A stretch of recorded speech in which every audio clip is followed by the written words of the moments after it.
Eh bien, bonjour à tous. Bon après-midi. C'est certainement bon de vous voir tous ici aujourd'hui et de voir tous ceux qui sont sur l'Internet également. Permettez-moi d'applaudir la chorale de l'ambassadeur de la classe. Je peux voir qu'ils ont travaillé très dur. Ils ont joué 2 beaux numéros que je n'avais pas entendus auparavant.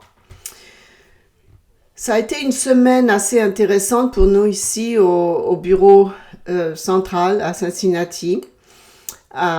Nous avons eu des meetings avec le conseil, des réunions productives. Je crois que beaucoup a été accompli. Je crois que c'est le moment de l'hiver où nous travaillons sur les plans stratégiques et les budgets à venir. J'aimais toujours la planification des budgets quand je travaillais dans les affaires parce que c'était l'occasion d'évaluer les choses, de travailler avec les différents départements, d'obtenir leur analyse de ce qui avait été. C'est la même chose avec l'Église. Elle nous permet de regarder en arrière à la fin des jours saints, après la fête des tabernacles qui se sont terminés à peu près 1 mois et demi. Et de considérer ce qui a fonctionné, ce qui n'a pas fonctionné, si on a plu à Dieu, si on a utilisé l'argent qu'il nous a fourni d'une manière qui fait une différence. Il y a toujours des moyens d'améliorer les choses et de laisser Dieu nous conduire dans ces choses. Vous savez, alors que je préparais mes présentations et mon rapport pour le conseil, il y a 2 versets dans les proverbes, si vous voulez bien vous y reporter. Tout d'abord dans Proverbe 27. Proverbe 27 au verset 23. Il est dit, « Connais bien chacune de tes brebis. Donne tes soins à tes troupeaux, car la richesse ne dure pas toujours, ni une couronne éternellement. » Vous savez, la Bible parle souvent en termes agraires et il y a des principes que nous apprenons de là. Et la plupart d'entre nous ne vivons pas dans une culture agricole de nos jours. Beaucoup ne sont pas des agriculteurs. Et lorsque nous voyons ces principes dans la Bible, nous essayons de les appliquer dans notre vie. Qu'est-ce qu'il veut dire par connaissez bien tes brebis? En anglais, il est dit l'état de tes troupeaux. Autrement dit, quoi que ce soit que vous fassiez, l'église, faites attention à ce qui se passe. Surveillez que tout se passe bien. Il y a une évaluation qui doit avoir lieu et à notre niveau personnel également. Nous nous examinons en tant qu'église, nous le faisons dans nos entreprises.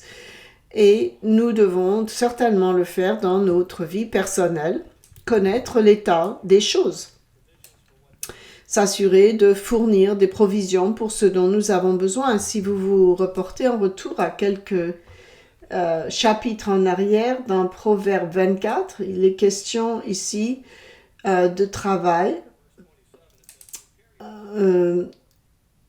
fait en arrière. Proverbe 24, il n'a pas cité le verset, mais c'est au verset 27. Il dit « Soigne tes affaires au dehors, mets ton champ en état, puis tu bâtiras ta maison. » Autrement dit, lorsque tu as ton entreprise prête, lorsque tu as des moyens de subvenir à tes besoins, alors va construire ta maison. Ayez les bases de ce que vous faites. Faites ces plans de vie. Nous voulons tous construire vous savez, ce que nous voulons, on nous dit de construire un temple pour Dieu, n'est-ce pas? C'est ce que, lorsqu'on lit ces choses dans la Bible, et ce n'est pas seulement pour la Bible, c'est pour nous individuellement, nous sommes tous partie de la construction d'un temple. Préparez-vous et assurez que tout le reste est prêt pour construire la maison. Si vous commencez à construire une maison avant que le terrain ne soit prêt et que les ressources soient toutes là, ça ne va pas très bien se passer. Il faut faire les choses dans l'ordre, avoir des plans prêts. Vous savez que j'ai pensé à ces versets au cours des dernières semaines J'y ai pensé en relation avec l'Église et aussi j'ai pensé au temps et la saison dans lesquelles nous sommes et comment nous faisons les choses. Certains ont de la neige dehors, mais nous n'en avons pas pour le moment. Il dit, mais nous vivions en Floride et il ne faisait pas trop froid dans le passé quand nous étions en Floride. Nous sommes un peu étrangers toutefois à l'hiver parce qu'on habitait en Floride, mais depuis que j'ai déménagé à Cincinnati, même si on n'a pas eu des températures au-dessous de zéro, degrés Fahrenheit, c'est-à-dire c'est très très froid quand même, je fais moins de choses à l'extérieur. C'est la période de l'année où on a plutôt envie de rester chez soi parce qu'il fait froid dehors. Il y a un temps et un but pour chaque saison sous le ciel. Et maintenant, il y a un but que vous connaissez pour l'hiver ici. Nous sommes au moment où la saison des jours saints est terminée. Et nous avons cette période de 5 et 6 mois jusqu'à la Pâque. Et où Dieu commence son année au printemps. Comme le premier mois, la Pâque et les jours des pains sans levain. Mais à la fin de l'année, il n'y a pas de jour saint. Nous avons eu ces mois. Qu'est-ce que Dieu veut qu'on fasse? Ce n'est pas toujours une période plaisante. Il y a de la neige pour certaines personnes, ça peut être de la glace. Qu'est-ce qu'on en fait? Est-ce que Dieu avait quelque chose en tête pour l'hiver ou est-ce que c'est juste l'état des choses, n'est-ce pas? Nous regardons la nature et la nature prospère. La nature a besoin de l'hiver. Vous oubliez cela lorsque vous vivez dans des climats plus chauds. Vous savez, les pommes ne grandissent pas bien en Floride. Et les tulipes non plus, parce que les tulipes, les pommes, ont besoin du froid de l'hiver et de la neige pour se régénérer. C'est une belle chose quand vous sortez de l'hiver pour voir la beauté du printemps et voir ces fleurs et toutes ces choses qui commencent à sortir, à revenir à la vie. Il y a aussi un message pour cela, pour nous. Dieu a conçu la période de l'hiver et a déterminé que l'hiver existerait pour beaucoup de personnes sur la face de la terre. Reportez-vous au livre de Job, au chapitre 27, Job 37, et nous allons prendre le verset 5. Job 37, verset 5. Dieu tonne avec sa voix d'une manière merveilleuse. Il fait de grandes choses que nous ne comprenons pas. Il dit à la neige, tombe sur la terre, et il le dit à la pluie, même aux plus fortes pluies.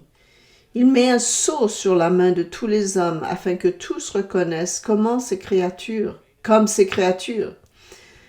L'animal sauvage se retire dans une caverne et se couche dans sa tanière. L'ouragan vient du midi et le froid des vents du nord. Par son souffle, Dieu produit la glace. Il réduit l'espace où se répandaient les eaux. Il charge de vapeur les nuages. Il les disperse, étincelants. Leur évolution varie selon ses desseins pour l'accomplissement de tout ce qu'il ordonne sur la face de la terre habitée. Il a conçu cette période de l'année. Il a conçu la neige et il ordonne que la glace existe. Ce n'est pas seulement que c'est un problème pour nous, il y a une raison que Dieu peut avoir l'esprit, que la saison de croissance se termine, la saison de jours saints s'est terminée et nous entrons dans une période de l'année, nous sommes plus à l'intérieur, nous avons le temps de faire des choses que nous n'avons peut-être pas autant de temps à faire pendant les autres parties de l'année, où la vie est vraiment occupée et il y a l'attention de tout ce qui se passe extérieur et la vie semble reprendre le dessus. Mais en hiver, tout semble plus calme et le travail quotidien est plus à l'intérieur de la maison. Dieu pose une question. Il dit, êtes-vous entrés dans le trésor de la neige? Il n'a pas dit le verset. Il a réservé certaines choses. Dieu, Job, est-ce que tu sais que je contrôle ces choses? Le verglas et la neige et la grêle, et que c'est réservé pour certaines choses.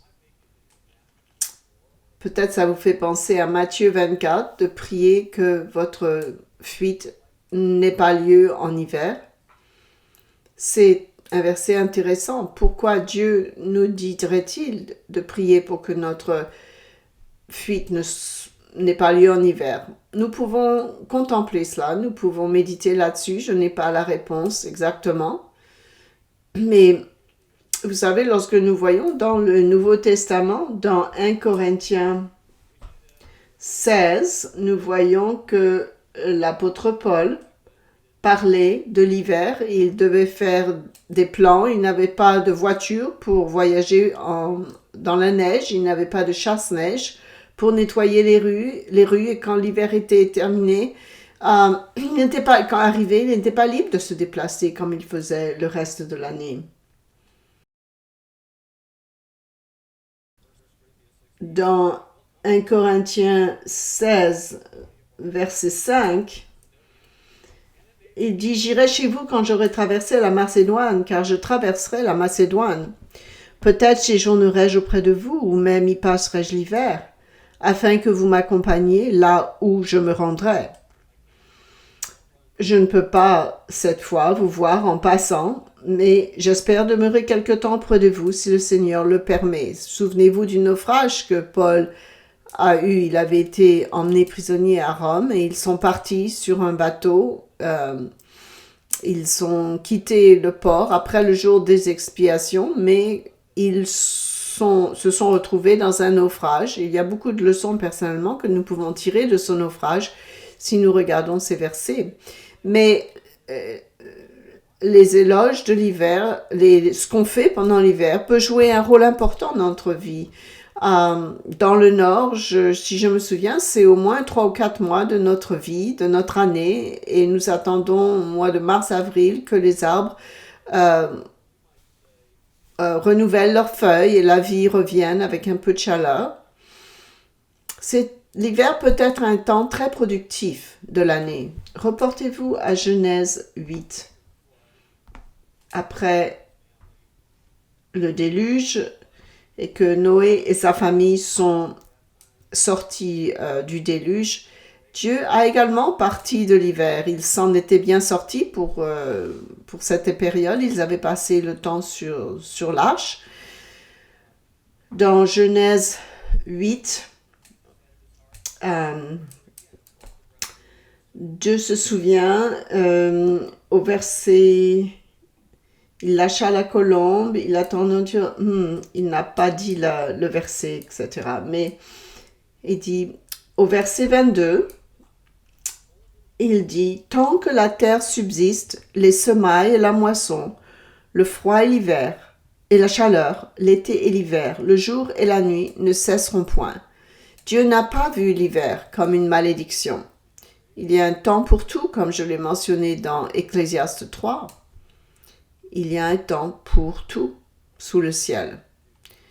Que pourrions-nous faire donc avec cette période d'hiver? Nous allons travailler tous les jours pendant l'hiver. Personne ne reste à la maison. Si vous travaillez dans l'industrie agricole, peut-être que vous avez plus de temps à la maison et la Bible est écrite du point de vue d'une société agraire. Donc nous pouvons considérer cela et voir comment ça peut s'appliquer à nous. Qu'est-ce que cette saison signifie pour nous? Il y a plusieurs années, quand je pensais à l'hiver, je méditais sur l'hiver. Nous avions déménagé en Floride et je surveillais les températures et regardais les températures et regardais les prévisions météorologiques comme tout, pas un peu partout. Je me disais, oh, ouais, j'étais tellement content d'être en Floride parce que je regardais le reste du pays et il y avait beaucoup de neige et du froid. Ma femme et moi avons toujours eu un hiver quand on a grandi. Et j'ai commencé à penser, qu'est-ce qu'on fait pendant l'hiver? La vie est différente. J'ai commencé à faire un peu de recherche sur des blogs de ce que font les agriculteurs. Qu'est-ce qu'ils font pendant l'hiver? Vous savez, ma famille, ma grand-mère, mon grand-père, sur le côté de ma mère, avaient une ferme. Donc, je savais qu'ils n'allaient nulle part pendant la saison de la croissance. Ils ne pouvaient pas partir, mais pendant l'hiver, ils restaient à l'intérieur. Ils avaient du bétail dont ils devaient s'occuper. Mais... ça, c'est vrai tout au long de l'année, mais tout leur champ de maïs, de soja, toutes ces choses, l'hiver était un type de saison différent. Alors, je me suis connectée en ligne et j'ai regardé ce que les agricoles faisaient pendant l'hiver. Et à partir de cela, j'ai découvert des choses que nous pouvons apprendre pour ce que nous pouvons faire nous-mêmes dans notre vie pour être prêts au printemps. Eux, les agriculteurs, doivent être prêts, car quand c'est le moment de planter, c'est le moment de planter. Ils ne peuvent pas décider juste une semaine avant ce qu'ils vont planter. Ils utilisent l'hiver pour se préparer. Je voudrais parler de 5 points aujourd'hui, alors que nous entrons dans cette période d'hiver, que nous pourrions utiliser au niveau spirituel. La première chose que j'ai vue dans mes recherches sur leur blog des agriculteurs, c'est qu'ils utilisaient ce temps pour préparer leurs graines. Le 15 avril, nous payons nos impôts. En tant que fermier, vous ne recevez pas nécessairement les papiers comme si vous travailliez pour une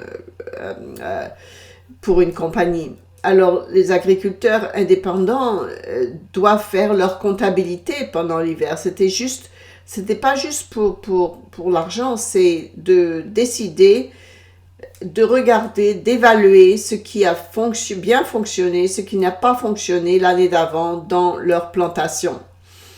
Dans l'industrie agricole, aujourd'hui, ils ont toutes sortes d'engrais, toutes sortes de choses qui existent, mais il y avait des choses que vous pouvez analyser. Est-ce qu'il y a des choses qu'on aurait pu faire mieux? Est-ce que la récolte est rentrée trop tard ou trop tôt? Il y a quelque chose qu'on aurait pu améliorer pendant l'été, quand la pluie n'est pas venue comme prévu. Qu'en est-il des engrais, des semences? Que faisons-nous pendant cette période? Vous savez, par comparaison, nous avons traversé un cycle de l'année pour les jours saints de Dieu. Nous pouvons prendre un peu de temps pour évaluer ce que nous avons fait au cours de l'année écoulée. Vous savez, la Bible parle avant la Pâque d'examiner soi-même. Et parfois, nous ne commençons pas à parler de cela jusqu'à un mois avant la Pâque. Mais on pourrait y penser en ce moment, n'est-ce pas? On pourrait regarder notre vie, comment nous avons vécu notre vie, qu'est-ce que nous avons fait des saisons que nous venons de traverser. Est-ce que nous comprenons davantage de choses sur le plan de Dieu aujourd'hui que nous n'en savions lorsque nous avons observé la Pâque l'année dernière? Lorsque nous avons analysé les choses, avons-nous fait quelque chose pour bâtir le temple de Dieu en nous? Y aurait-il des choses que nous aurions pu faire différemment? Lorsque nous sommes en train de garder un jour saint, est-ce que ça nous arrive parfois de dire « Oh, je ne me suis pas préparée comme il faudrait, j'étais pas prête quand ce jour saint est arrivé. Je n'étais pas prête pour le sabbat. » Peut-être que nous n'avons pas vraiment gardé le jour saint, le sabbat aussi bien qu'on devrait. Peut-être que l'épidémie de Covid nous fait penser que c'est OK de manquer l'assemblée et de rester en pyjama pour écouter une web diffusion. Y a-t-il des choses qui se sont aggravées dans notre vie, qui sont entrées dans notre vie, des compromis que nous avons faits pour justifier ceci ou cela? Où est l'évaluation que nous faisons de notre vie? Lorsque nous sommes revenus de la fête des tabernacles, avons-nous pensé si nous l'avons gardée de la manière dont Dieu voulait que la fête soit gardée? Est-ce que nous l'avons observée avec la vision claire de ce qu'elle représente dans notre vie et le plan de Dieu? Le moment où Jésus-Christ reviendra et son gouvernement serait établi sur la terre. Qu'est-ce qui était le plus important pour nous? Ce qu'on a fait, ce qu'on a visité, ou bien le travail spirituel qui devrait être fait? Peut-être que c'est dans cette période de l'hiver que vous avez plus de temps pour y penser et vous préparer pour être vraiment prêt à observer la Pâque et les pains sans levain et réengager votre vie à Dieu. Vous savez, nous parlons de plans stratégiques et de planification au niveau de l'Église et votre entreprise probablement le fait là où vous travaillez. Il y a vraiment des moments, il y a des principes de planification qui devraient se produire au niveau de notre vie également. Et lorsque nous regardons ces choses et que nous faisons une comptabilité de notre vie, ce n'est pas une mauvaise idée d'écrire nos plans stratégiques. Les compagnies font cela parce que si elles n'écrivaient pas leurs plans stratégiques, leurs idées, probablement on en oublierait la moitié. Donc peut-être écrivez les choses, votre liste, et demandez à Dieu de vous aider à faire ce que vous mettez sur votre liste. Je ne vais pas me reporter à 2 Corinthiens 13 qui dit tout simplement de s'examiner soi-même pour voir si nous sommes dans la foi. Ça, c'est un verset important et ça ne dit pas juste avant la Pâque. C'est un verset pour chaque jour de l'année. Examinez vous-même, voir si vous êtes dans la foi. Et regardons quelques autres versets également dans le livre des Lamentations, juste après Jérémie. On ne s'y reporte pas souvent. Dans Lamentations 3, les Juifs regardent ce qui leur est arrivé. Ils ont perdu leur royaume et n'ont pas prêté attention aux choses autour d'eux, les prophéties et ce que le prophète Jérémie leur disait, les mettait en garde de revenir à Dieu. Et ils ont tout perdu. Dans Lamentation 3, alors qu'ils passent par cette période d'auto-examen et leur deuil, au verset 40 de Lamentation 3, il est dit « Recherchons nos voies et sondons-les. Examinons nos voies et revenons à Dieu. » C'est un message pour tous les temps. C'est un message pour tous les peuples. C'est un message pour vous et moi. Aucun de nous n'est exactement là où Dieu voudrait que nous soyons. Nous avons beaucoup à faire pour nous examiner. Il y a beaucoup de choses auxquelles nous pouvons nous engager dans notre vie et les écrire pour ne pas les oublier. Examiner nos vies pour revenir à Dieu. Dans le livre d'Agé, juste avant Zacharie, Agé 1, au verset 5, Dieu nous donne cette admonition. Ainsi parle maintenant l'Éternel des armées. Considérez attentivement vos voies. Prenez le temps de le faire. Tu as beaucoup semé, mais tu rapportes peu. Est-ce qu'on a l'impression qu'on ne rapporte peu? Est-ce qu'on ressent la joie que on devrait ressentir si on était vraiment aligné à Dieu? Est-ce qu'on se sent plus proche de lui? Est-ce que nous comprenons davantage la vérité? Sommes-nous engagés envers la vérité? Vous semez beaucoup et vous recueillez peu, vous mangez et vous n'êtes pas rassasiés, vous buvez et vous n'êtes pas désaltérés, vous êtes vêtus et vous n'avez pas chaud. Le salaire de celui qui est à gage tombe dans un sac percé. Est-ce qu'on se sent comme ça parfois? Qu'on n'est pas vraiment satisfait? Vous savez, la satisfaction ne vient que du moment où nous faisons les choses à la matière de Dieu. Lorsque nous sommes proches de lui et nous nous engageons à la vérité, à suivre à chaque étape de notre vie et que nous grandissons en l'aimant, agapé, si vous vous sentez insatisfait, si vous vous sentez comme si vous aimeriez avoir plus ou trouver quelque chose de plus dans la vie, je pense qu'il y a des gens parfois auxquels je parle qui ont cherché quelque chose, ont besoin de quelque chose de plus signifiant dans leur vie. Si c'est le cas, revenez à la vérité, revenez à la vie Bible et ensuite vous serez satisfait quand vous lirez la Bible et que vous vous appliquerez à faire ce qu'elle dit.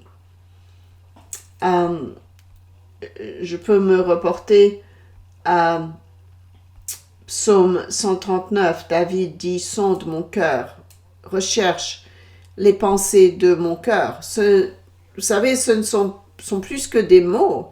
Dieu fera cela si nous prions ces mots de tout notre cœur. Il nous montrera ce que nous avons besoin. Vous savez, Dieu nous donne tous les outils dont nous avons besoin pour le servir et être dans son royaume. le premier point est donc de faire la comptabilité ou l'évaluation de ce qui s'est passé la nuit d'avant. Le deuxième point, pour les agriculteurs, c'est de réparer votre équipement afin que l'équipement soit prêt.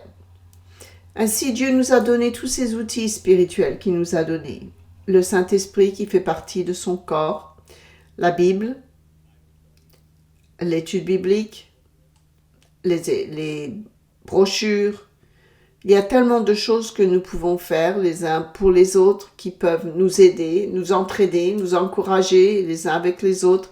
Il nous a donné tous les outils spirituels dont nous avons besoin pour devenir ce qu'il veut que nous devenions, que nous serions dans son royaume. C'est ce qu'il désire.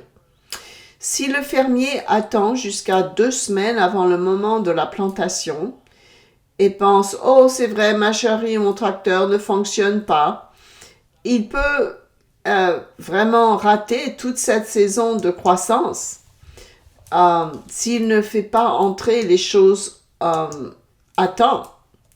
De la même façon, si on ne travaille pas avec Dieu, si on ne s'examine pas nous-mêmes, si nous n'utilisons pas ces outils qu'il nous donne, nous pourrions nous retrouver dans un monde de douleur. J'ai du mal parfois à penser à toutes les Pâques que j'ai prises. Je me demande parfois si j'ai vraiment bien utilisé tous les outils que Dieu m'a donnés afin que je puisse prendre la Pâque et dire à Dieu, je suis complètement engagé envers Dieu. Vous savez, la Pâque est plus que regarder aux 10 commandements physiques et de dire je n'ai pas fait ça, je n'ai pas fait ça. C'est toute une examination beaucoup plus profonde. Ce sont les attitudes que nous avons, les mots que nous disons, les réactions que nous avons, les petits défauts qui, vous savez, sont là parmi nous, qui sont en nous.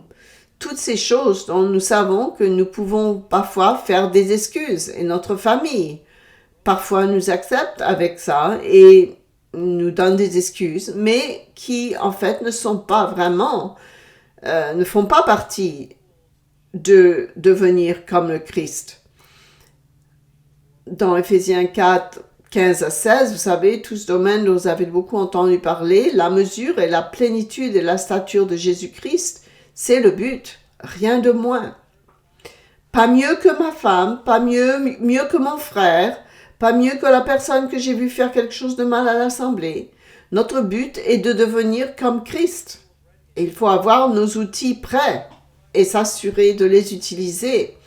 Et pas juste nous donner une petite tape dans le dos en nous félicitant nous-mêmes que les choses ne sont pas si mal que ça.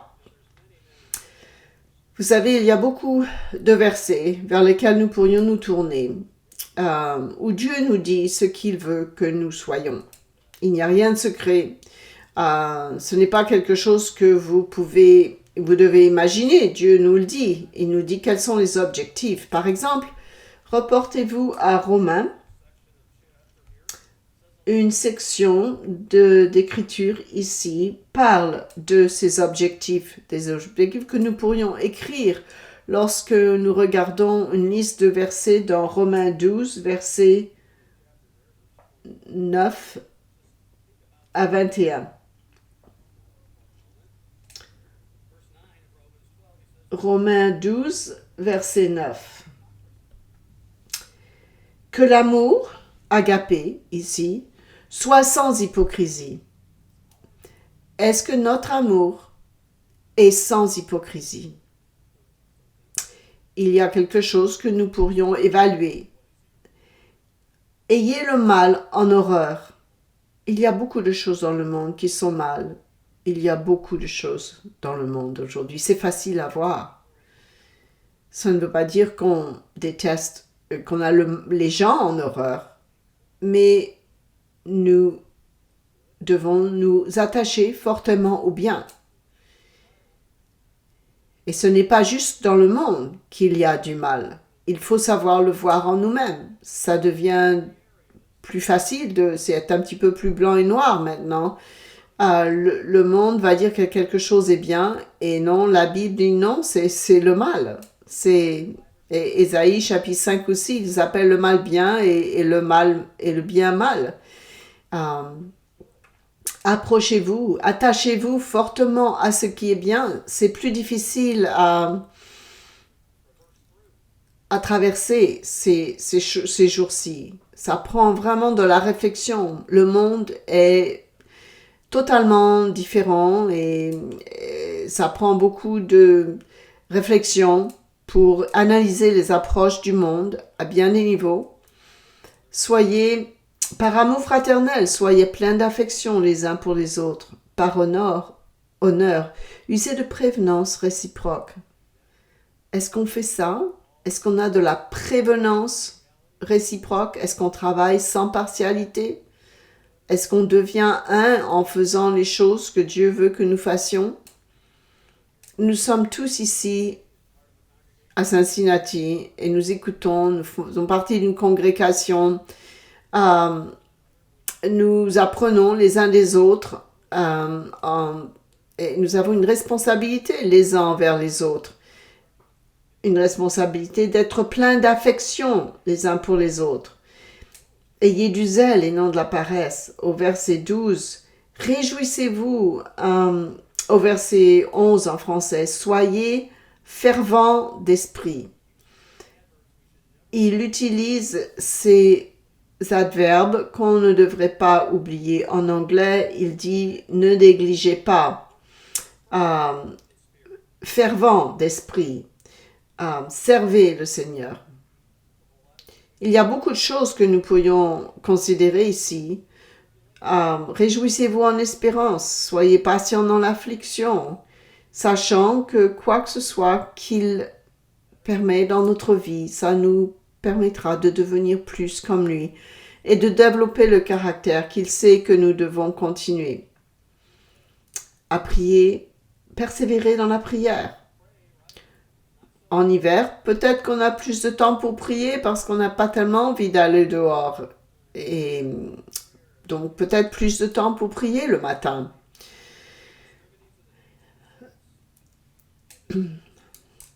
Pourvoyez aux besoins des saints. Exercez l'hospitalité. Est-ce qu'on veille au bien-être de nos frères et sœurs, des autres? C'est une responsabilité que nous avons. Est-ce que nous connaissons nos frères et sœurs suffisamment bien pour savoir s'il y a des besoins que nous pourrions satisfaire?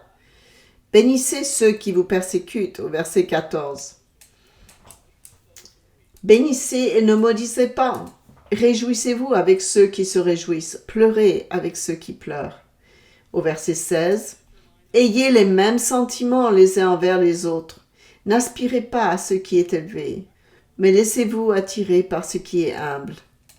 Il n'y a pas d'échelon dans la voie de Dieu. Je vais me reporter à un verset. Gardez votre doigt dans Romains 12, mais on va se reporter à Luc 14 pour un instant. Dans Luc 14,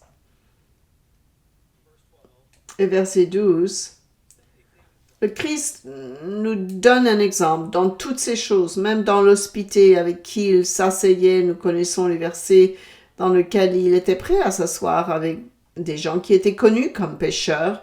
Et il ne s'est pas exalté au-dessus des autres. Il a dit au verset 12 de Luc 14, il dit aussi à celui qui l'avait invité, lorsque tu donnes à dîner ou à souper, n'invite pas tes amis, ni tes frères, ni tes parents, ni des voisins riches, de peur qu'ils ne t'invitent à leur tour et qu'on ne te rende l'appareil.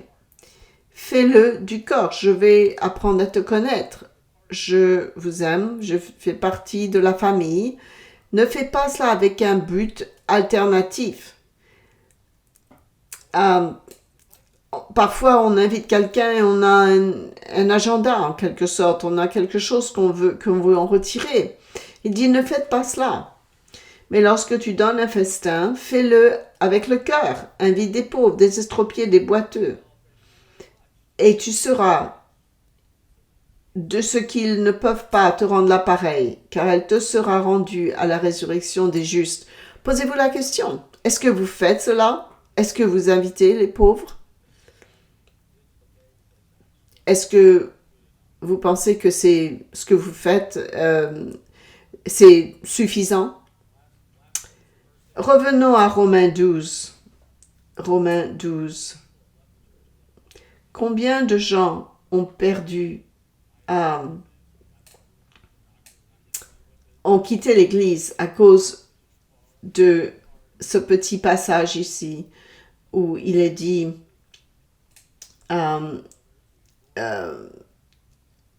soyez en paix avec tous les hommes.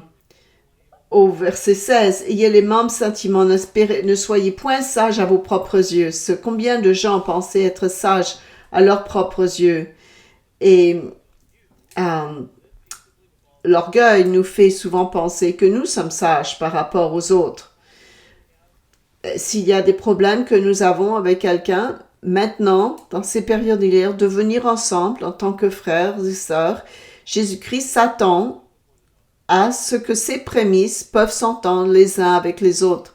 Il ne va pas passer son temps à nous ressusciter et à dire, vous les gars, vous êtes toujours pas d'accord et vous êtes toujours en train de vous disputer comme des enfants qui se chamaillent et nous devons apprendre maintenant, ce sera trop tard, nous devons apprendre ces problèmes avant qui nous séparent, avant le retour du Christ. Ça prend du temps, ça prend de la diligence, ça prend des efforts, ça prend de l'humilité. Et c'est le moment en hiver en particulier de nous examiner pour prendre le temps de corriger les situations qui ne sont pas correctes. Ne vous vengez pas, mais donnez plutôt lieu, point vous-même, bien-aimés, mais laissez agir la colère, car il est écrit « À moi la vengeance, à moi la rétribution, dit le Seigneur. Mais si ton ennemi a faim, donne-lui à manger. S'il a soif, donne-lui à boire. » Et au verset 21, « Ne te laisse pas vaincre par le mal, mais surmonte le mal par le bien. » Si l'une des choses que nous lisons dans la Bible, laissez-moi répéter, il serait bien peut-être de garder un petit cahier et d'écrire. J'ai besoin de travailler là-dessus. Et rappelez-vous de temps en temps, j'ai besoin de faire des efforts dans ce domaine. Je dois demander à Dieu de m'aider à prendre des mesures pour travailler sur ce problème et pour le résoudre. Et cela, en quelque sorte, c'est un peu réparer les relations humaines qui ont été endommagées, réparer nos outils, réparer les relations, réparer les brèches qui ont été créées dans le passé afin de franchir le pas pour devenir plus comme le Père, Dieu le Père et Jésus-Christ. Cela prend beaucoup d'humilité et beaucoup de travail. Prenons le temps en hiver de méditer là-dessus et de faire ce travail. Le troisième point que les agriculteurs font en hiver, c'est qu'ils examinaient la recherche d'idées et des plans de quelque chose de nouveau qu'ils ne connaissent pas, rechercher ce qu'ils peuvent faire de différent qui pourrait améliorer la future récolte. De la même façon, pensez à ce qui pourrait faire une différence dans votre vie. Pensez à ce que vous pourriez faire de façon différente ou nouvelle. Aucun de nous ne connaît chaque mot dans ce livre. Chacun de nous aurons une opportunité de rechercher ce que nous pouvons faire pour faire mieux. Il y a des parties entières de la Bible que vous pouvez ouvrir, que vous n'avez peut-être aucune idée de ce que cela signifie vraiment quand vous la lisez. Peut-être que vous pourriez consacrer du temps. Vous savez, la Bible, ce n'est pas juste lire mes 3 chapitres aujourd'hui, me donner une petite tape sur le dos et continuer avec la vie.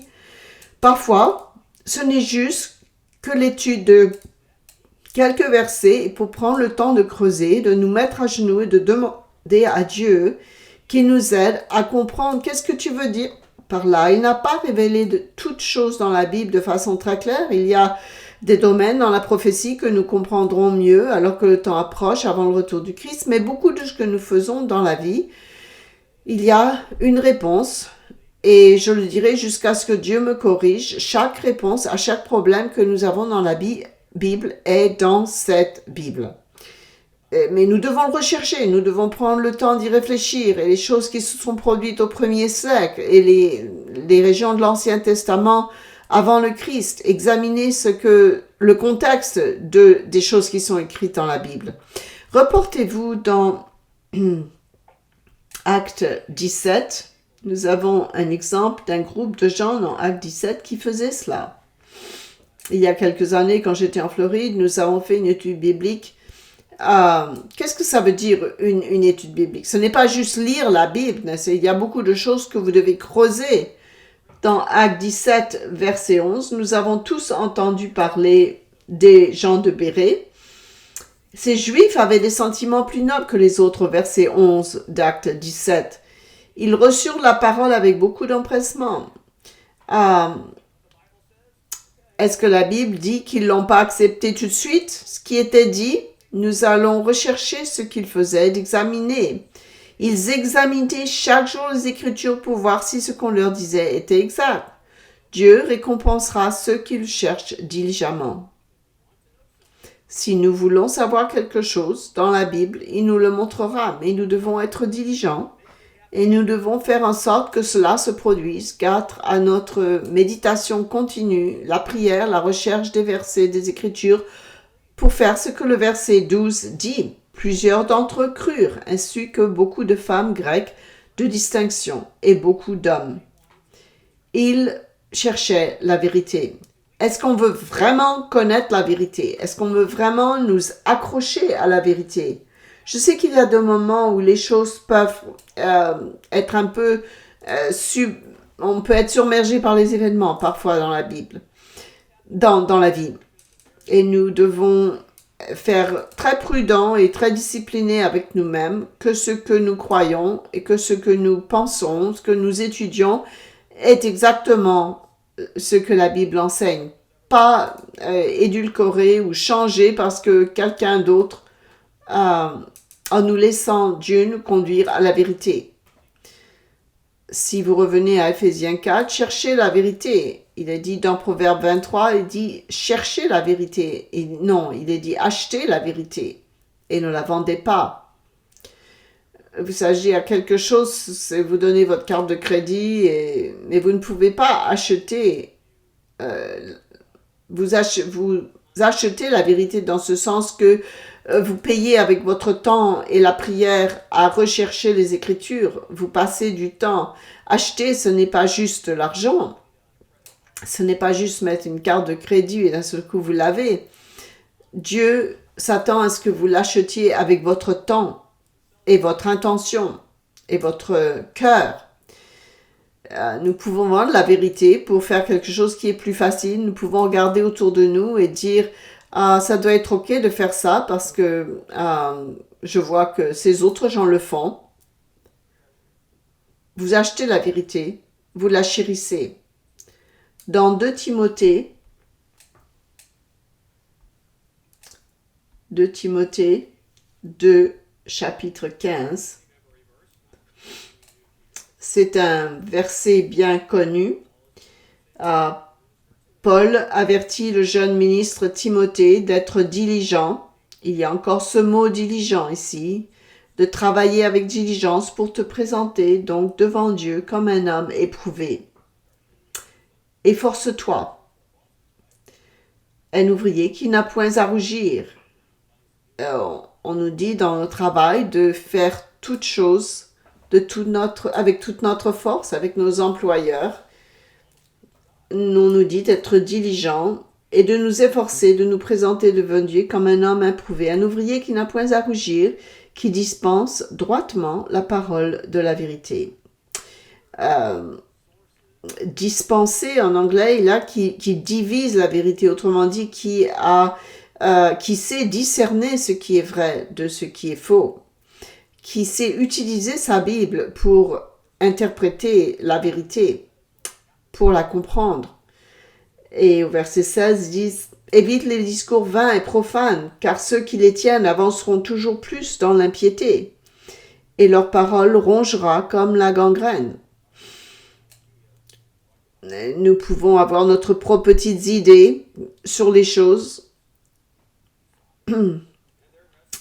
On peut se lancer dans des recherches vaines et avoir notre propre petite idée qu'on peut pousser sur les autres, sur des vérités qu'on ne peut pas prouver, sur des choses dans le monde autour de nous qu'on ne comprend pas forcément. Évitez ces discours vains et profanes. Ceux qui font ça, ils n'étudient pas la Bible comme il le fallait. Nous avons beaucoup de choses qui sont disponibles à nous aujourd'hui. On a l'assemblée du sabbat ici, chaque semaine, des assemblées de sabbat où vous allez chaque semaine, vous entendez les sermons et vous pouvez aller sur notre site et trouver toute une bibliothèque de sermons que vous pouvez écouter. Mais les sermons ne suffisent pas. Ils sont bons, ils sont utiles. La Bible suffit. Mais vous savez, il y a l'étude de la Bible en anglais que vous pouvez écouter. Et probablement en français, vous pouvez également trouver des commentaires qui prennent la Bible verset par verset. Il y a des études bibliques qui sont disponibles. Il est important que vous preniez le temps d'étudier votre Bible par vous-même, de la lire en piochant dedans le jour du sabbat, de ne pas passer la matinée au lit, mais de plonger nos regards dans la Bible, de réfléchir à ce qui est dit.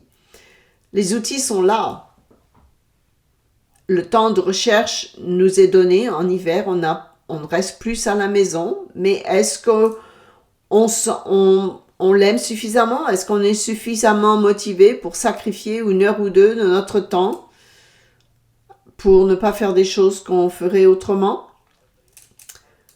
Que ce soit la télévision ou l'Internet ou d'autres choses. Ça fait partie des travaux d'hiver que nous devons faire lorsque 5h30 vient dans la plupart des régions, aux États-Unis ou même en France, il fait noir. Et on ne peut pas aller tondre la pelouse, ça ne grandit pas en hiver.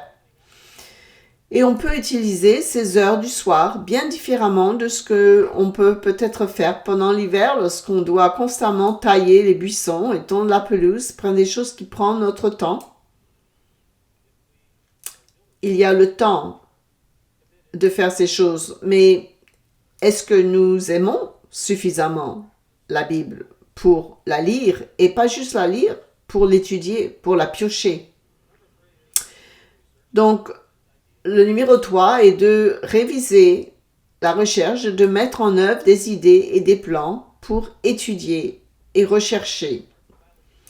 Et au niveau spirituel, c'est étudier la Bible et rechercher.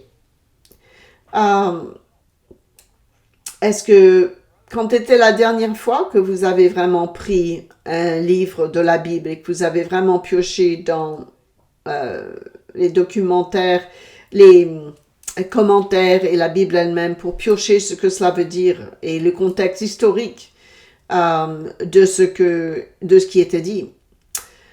Le 4e point, c'est de rester conscient de ce qui se passe autour de moi. En été, je me rappelle, mon oncle, il connaissait tous ces gens et il parlait de ceci et de cela, de ce qui se passait dans le monde, mais ils se connaissaient et ils s'aidaient les uns les autres. Et vous savez, sortez, apprenez les nouvelles choses qui existent. Regardons à Acte 2. Acte 2. Je dis souvent, Dieu ne nous a pas appelés pour être une personne isolée. Il travaille avec nous individuellement, mais nous devons faire partie d'un corps. Nous voyons cela dans Acte 2, dans l'Église du Nouveau Testament, que Dieu nous a appelés en dehors du monde, et dans Acte 2, verset 42, nous voyons des choses que cette Église du Nouveau Testament faisait, qui doivent faire partie de notre engagement envers son corps également.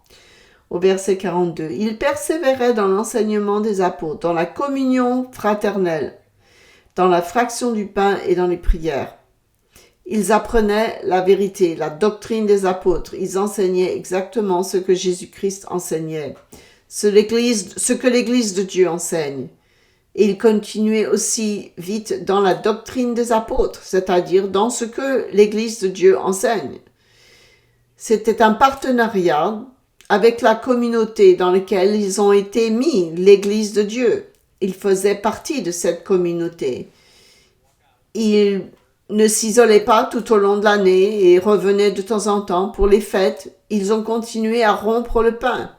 Tout au long de l'Antiquité, les gens apprenaient à se connaître pendant le dîner.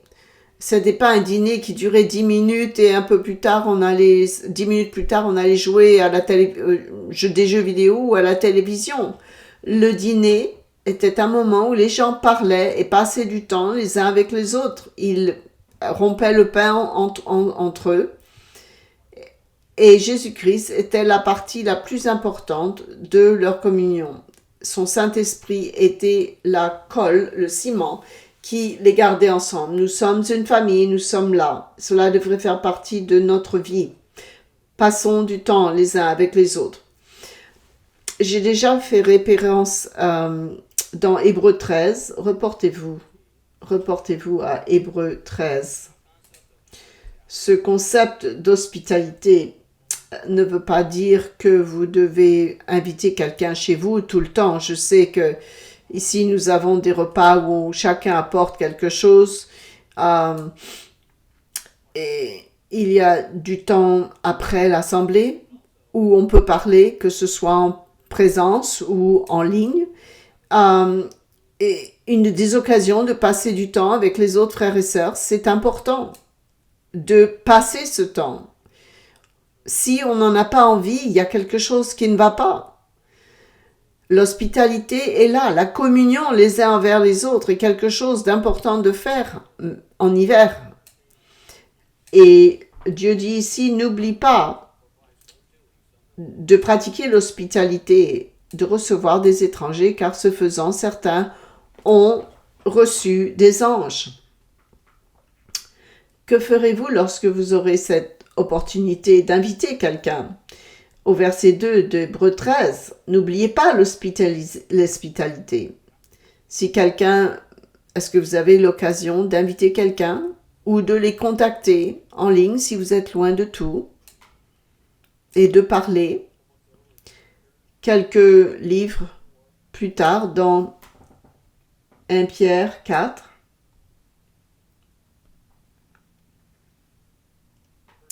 Pierre 4, verset 7. Pierre nous parle. Je pense que chacun d'entre nous serions d'accord pour dire que nous vivons à la fin des temps, quelle que soit l'heure à laquelle Dieu décide le retour du Christ. Mais quand nous voyons le monde autour de nous, nous savons que nous nous rapprochons certainement le plus près de cette époque. Il dit, la fin de toute chose est proche. Soyez donc sages et sobres pour vaquer à la prière. Avant tout, remarquez ça, avant tout, ayez les uns pour les autres un ardent amour. Car l'amour couvre une multitude de péchés. Soyez hospitaliers, exercez l'hospitalité les uns les autres, sans murmure. Apprenez à connaître votre famille spirituelle. Passez du temps avec eux. L'Église fournit ces opportunités. Et dans Hébreux 10, 24, n'abandonnez pas l'assemblée des uns. Donc, ce n'est pas juste l'assemblée du sabbat qui est un commandement de se réunir avec des frères et sœurs lors du sabbat, et même si c'est à distance. Vous savez que l'une des clés de la vie est de rechercher les opportunités que Dieu nous donne d'être ensemble, de les désirer pour développer la confiance, la foi, les autres choses que nous devons avoir. Il nous donne les opportunités et nous devons juste avoir les yeux ouverts et être attentifs à ce qui se passe autour de nous pour que nous prenions le temps de développer cela. Et la cinquième chose que j'ai remarquée sur ces blogs des agriculteurs, c'est qu'ils prenaient l'hiver le temps pour se détendre, de prendre des vacances. Ils n'avaient pas autant d'activités. De nombreux blogs disaient qu'ils profitaient vraiment de leur famille et de leurs amis et de vraiment en profiter en hiver.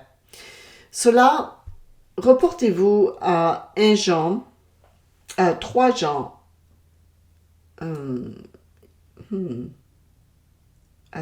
Je pense qu'il veut dire 1 Jean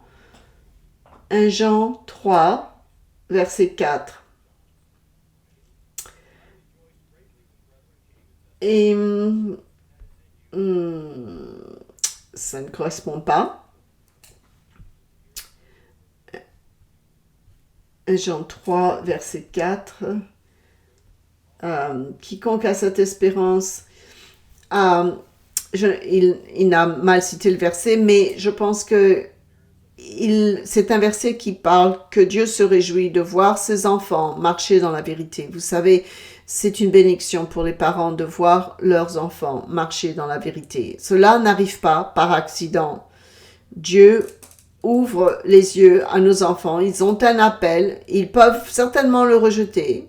Il est dit ça dans Acte 2, 39. Mais nous, en tant que parents, devons être très attentifs à ce qui se passe. Et il n'y a pas vraiment... il y a plus de temps en hiver de prendre l'opportunité, si on n'a pas toujours fait les choses comme la Bible dit, de passer du temps avec nos enfants et de passer du temps avec la famille. Je dois dire franchement que même en Floride, le soleil se couche tôt. Et j'ai toujours apprécié le fait que quand le soleil se couchait tôt, surtout le vendredi soir, parce que en été, quand le soleil se couche à 8h, 9h du soir, on finit les choses, on continue à travailler un peu plus tard, la journée est finie. Mais quand le sabbat commence tôt, il y a une opportunité le vendredi soir de passer vraiment, de faire quelque chose qu'on ne pourrait pas faire les autres nuits de la semaine. Et c'est d'être avec votre famille. Il n'y a aucune excuse pour que les familles ne se retrouvent pas ensemble. Et que la Bible soit discutée ce jour-là. Nous avons tous la responsabilité de savoir si nous avons des enfants à la maison, que ce soit entre mari et femme, d'utiliser ce temps pour nous rapprocher de Dieu. Nous avons de faire des études bibliques avec les enfants. Nous vivons dans un monde, vous savez, si nous avons des enfants à la maison qui deviennent de plus en plus méchants, nous n'avons aucune idée de ce que on nous dit, ce que nos enfants écoutent tout au long de la journée, ce qu'ils entendent, ce qui se passe dans leur esprit, dans leurs jeunes esprits. Il y a une opportunité parfaite lorsque nous sommes ensemble avec eux. Si nous revenons à Deutéronome 6, Dieu est très clair et c'est toujours important. Dans le monde d'aujourd'hui, c'est peut-être encore plus important, ça l'a toujours été, que nous ayons des enfants à la maison ou que ce soit juste vous et votre femme. Si vous vous reportez à Deutéronome 6 et au verset 6, « Et ces commandements que je te donne aujourd'hui seront dans ton cœur. Tu les inculqueras à tes enfants et tu en parleras quand tu seras dans ta maison, quand tu iras en voyage. » C'est pas suffisant juste que vos enfants puissent nommer les 10 commandements. Ils devraient savoir le faire, évidemment, mais ils doivent voir l'exemple du Christ à la maison. Le Christ doit devenir important, tout aussi important dans leur vie, qu'ils ont besoin de voir Dieu dans tous les aspects de leur vie. Ils ont besoin de voir Dieu en vous, si vous êtes un parent.